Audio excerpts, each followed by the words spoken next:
পরিণীতা সিনেমার একটা সিন আছে যেখানে শুভশ্রী বলে, আমায় ভালোবাসলে না কেন বাবাইদা?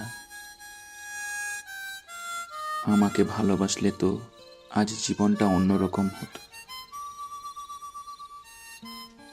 আমার আরেকটা পছন্দের মুভি আছে, ফরেস্ট গাম্প, 1994,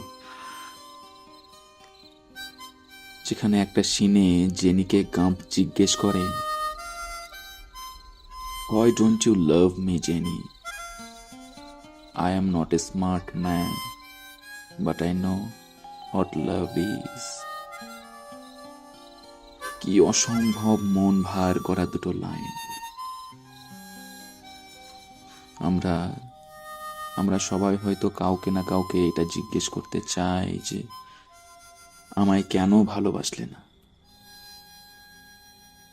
কিন্তু আমরা কেউ জিজ্ঞেস করতে পারি না, কাউকে জিজ্ঞেস করা যায় না, কারণ শুনতে রূঢ় হলেও এটাই সত্যি যে unfortunately people have the rights to decline your love no matter how pure your intentions are. You are not what they want, তাই নয় কি?